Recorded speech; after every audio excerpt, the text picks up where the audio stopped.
Philippines is taking the corona pandemic seriously. We've imposed enhanced community quarantine in many places. Most large cities and provinces have already restricted movement. People are staying home. This has really changed the life in the communities that we're working in.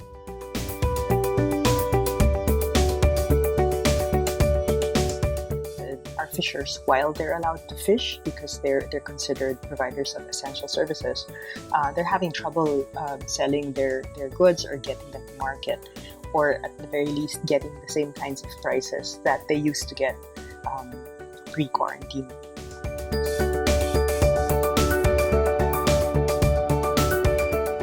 Our work has also been severely restricted, aside from the fact that our staff cannot travel.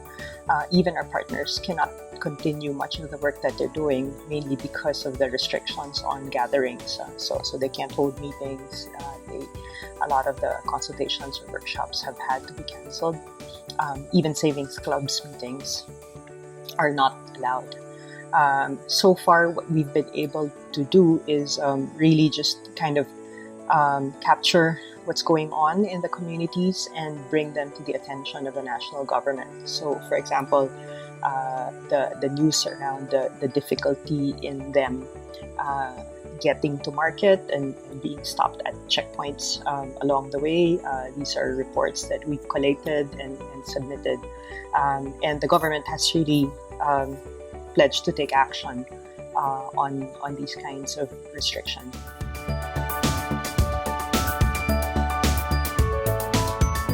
One of the things that we've been working on is setting up fisher registration systems and at the local government unit. And they're also seeing that this is good because having a working fisher registration system and database is actually helping them identify who the beneficiaries of the relief operations need to be.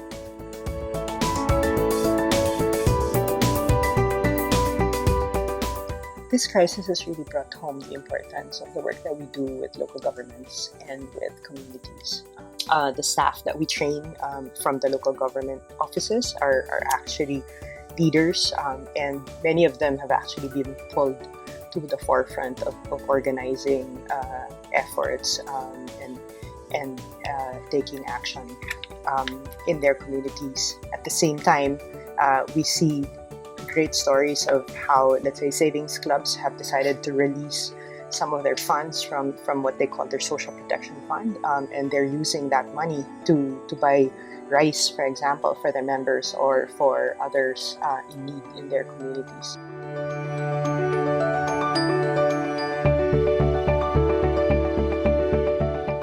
I think one good thing that's come out of this is how communities are now really seeing how important fishers are in their food security and in keeping people's basic needs met. We actually heard from one of our mayors who really put out a message on her social media page to really say thank you to the fishers for helping their fellow citizens stay safe at home by still making sure that they have food on the table.